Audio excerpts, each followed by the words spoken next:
What you got? With the snap, maybe Kaiser gets a whiff of what is coming and plays Morbius. That would probably be the best reaction he could launch. He's clearly not done this, and now he regrets all of his decisions. We now just have to win a single location, and as I said, it's very easy for this deck to do. In fact, Spider-Man on 4, Spider-Man on 5, whatever we want on 6. It seems to be the way to go.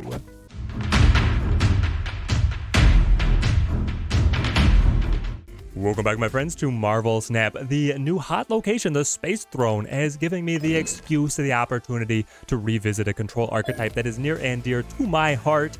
This latest iteration of the have some crap or junked up archetype we are titling With Love from Teddy.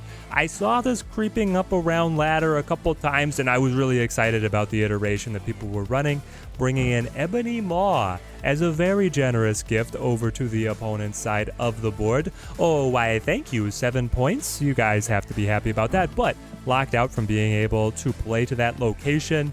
We should, the goal is to be able, if you send over the gift of the Ebony Maw, to then be able to match with Max or some other chintzy piece. The She Hulk would be able to top easily if you've passed at some point on some energy, and then be able to use all of the other lockdown location control. Winning a single location is so easy for this deck to be able to do with the situation of the goblins, the Spider-Man, Debrii, and Polaris just choking out the space opportunity that the opponent has to be able to match us. That it's a wonderful thing. And if you don't hit the Ebony Maw, then you're still able to kick over the hood with the Viper, so Viper has multiple targets. We would throw over a Rock in a pinch, or even Black Widow as a 1-point body, and just really look to be able to attack the opponent's board space. We have to keep a very dynamic game plan with this deck to be able to react specifically to locations, and it's really being able to play through the locations and anticipating what the opponent is going to do that we can find success here. The Aero might actually be on a little bit of a tenuous ground. I'm trying her out now just because she's so good in general, but Gamora, of course, slots in very well. Our core cards are the Viper, the Hood, the Green Goblin, the Debrii, Polaris, and Max as well. And what we're giving a shot is the Spider-Man, the Aero. She Hulk is just so good, it's almost impossible for me to leave her on the table right now. And then the adaptation of the Ebony Maw as well. Let's dive into our gameplay, see if we can get a good showcase going. Never let the have some crap archetype die. That's the motto we've got here at the channel. Opening hand here, Mojo, Polaris, Aero, and Viper. Mojo getting clipped by the Icebox. Icebox is always frustrating, but, you know, never as frustrating as, say, something like Mindscape. Ooh, you, sir, just lost your lockjaw. This is why I don't play Blade immediately, but that is a gorgeous Blade. Oh my gosh. I wish I had these kind of variants. We can play Black Widows forever now. That would be kind of funny if the opponent never drew for the rest of the game. This is what I'm talking about. Adapting to the location space. Here's our Space Throne opportunity. Gotta be careful here. No, it's just Polaris. Why would I be careful? I gotta move their Blade and then win it, so we lock them down. What you got? With the snap, maybe Kaiser gets a whiff of what is coming and plays Morbius. That would probably be the best reaction he could launch. He's clearly not done this, and now he regrets all of his decisions. We now just have to win a single location, and as I said, it's very easy for this deck to do. In fact, Spider-Man on 4, Spider-Man on 5, whatever we want on 6. It seems to be the way to go. What was the other discard? Hold on. How did Lady Sif... Oh, she hit the APOC. Yeah. She hit the APOC. Okay. This is the last time you get to play the cloning vest, my friend. We have, the Dracula. They're gonna make me fight for it. Do you feel that, guys? That's the sound of us having to fight for it. We get the Max, which is honestly a soft counter to the Dracula. Their hand's gonna be so bloated, unlikely for him to be able to hit a desirable target. Hi, Spider-Man again. I made my bed, I will lie in it. This is the deck. A second Dracula? Wow. They want to suck your blood. Are you gonna run it? Listen, your APOC hit 12? Even if you high roll? Are you actually gonna be able to challenge me? I'll play Viper just for margin of victory. but I don't think it's going to come to that. We never found She Hulk, which was unfortunate. The arrow is not what we want, clearly. Now, is there another good stat stick that we could work into the deck? I mean, you like being able to combo the demon in together, the Black Widow taking up a bit of a dead space for us here, but I'm feeling pretty good. What are you going to be able to play? Do you drop Maw Deck? It would be very frustrating if you drop the Maw Deck, but even then, my Maximus is going to give you additional shots so that it's still low odds on the Dracula. Dracula has this, he's got the nose for the big cards. It always happens. Maximus, the soft counter. It's been hilarious following the Reddit, all of the different responses to people adapting to Dracula. Okay, here we go. Lady Sif hits Chavez. That hones them down, and then they just play Swarm. Take the helm counter. Oh, he cubes off the bat. Let's go. Victory. Another Space Throne episode is coming to us. Polaris, you worked before. Maybe you will work again. Sokovia kills Invisible Woman. I was going to play the Black Widow. I will. Okay. We hit the combo. Combo is Viper and Ebony Maw together on turn 3. I feel like we are obligated to play it out now. Though it does jack with the Polaris yoink to the Space Throne that I kind of wanted to activate. If I... Hold on. Is it in my advantage to play to Stark Tower because I know that they're only going to be able to receive a single buff, or potentially I'll be able to receive more buffs depending on what other pieces I play down? Like if I play... Say they play nothing. I then follow up with Debris later. My Viper plus Debris would be able to sum to 10. Their Ebony Maw would be at 9. If they don't get assistance, I would be able to win that exchange. I feel like that is advantageous. Now, they could just play there, and then it puts it into a taller order, but still, I should be able to grab additional buffs from the Stark Tower that they will not have access to. And I could play a turn 5 Spider-Man on the Space Throne. So much discard right now, though this is a slightly different flavor. Showing the Ghost Rider Invisible Woman, so it's Hela, Maw Deck Hela, and they did play the Stark Tower, by the way. Ooh. So Debris is saying it's margin of victory all the way, baby, because Space Throne is done. So I don't think they're gonna play through the Space Throne on turn 4. Oh, but they might. They could. It would be Dracula, just like my previous opponent. Okay, so I won't snap. But I'm happy with where we are at. Hit me? No. Say it isn't so. It's frustrating. It certainly is.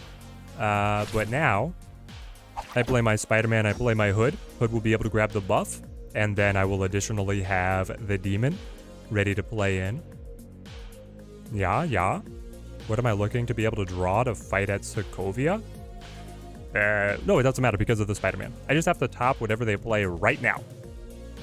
Which could be Maw Deck. I feel pretty good about this. Alright. Spider-Man comes through. Man, he's such a good card. Even without Zabu, people woke up to how solid he is. Now, could we squeeze Zabu into the list? Honestly, if you're going to run the version of the list that is playing Shang-Chi, having Shang-Chi and Spider-Man both be able to get the benefit of the Zabu.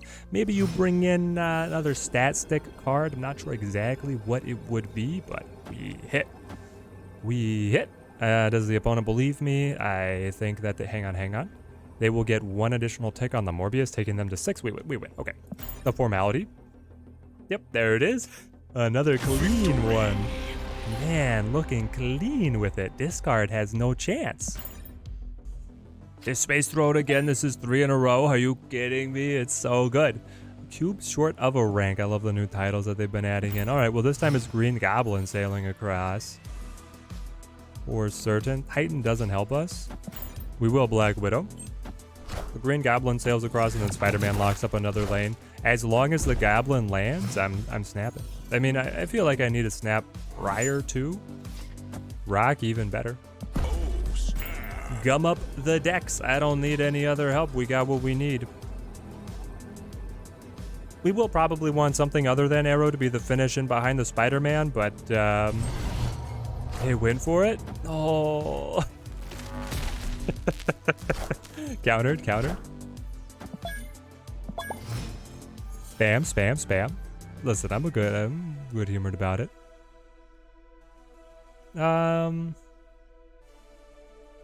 What do we play now?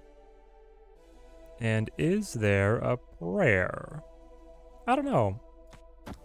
I would love it if they turned out to be Galactus and then just ended up flat-footed, but they haven't snapped back, which is actually astonishing to me. This ramp is what? Okay. Well, my location attack is clearly not going to work out very well here. Looks like I will slip away. Hood, Spider-Man, and the Green Goblino Space Throne every single time. Man. Let's see if we're able to play it. I got the Goblin. I have to run the Goblin, right? Warrior Falls. How much of a wrench does that throw for us? I actually really enjoy Warrior Falls, especially holding the Aero. Maybe Aero will be able to prove her capability, her usefulness here. Fisk Tower is also incredible with Aero. Okay. A Goblin. I have to. I feel like with this climate of the Space Throne, if I snap, it could be giving it away. And having been recently burned, I'm going to be a little bit more hesitant here. But if it succeeds, then it probably just retreats and I only take a cube. Wow. So you're going to spend your entire early game to set up old Zabu. Honestly, I mean, old Zabu was a 3 cost, so who cares if you spent your early turns to develop that. Then again, I don't care. I'm going to run this train. Warrior Falls, this is not it. This is not the way. I could Viper just to like entertain them that they want to play away from Fisk Tower. And then it's, you know, it's the Spider-Man, Aero. Things get pulled over, they get blown up by the tower. It's the snap now. I think that they retreat, but I gotta push them for a little bit. Maybe with the solid Zabu, they're looking forward to what could happen here. I mean, come on, their 4 costs are down to 2. You know you want to take this, at least another cube. Indeed. Hood dies here, but anyway. Shuri. I love it. Do we think that actually played at Fisk Tower? I feel like they want to put it on Warrior Falls to get the destructions. Yeah.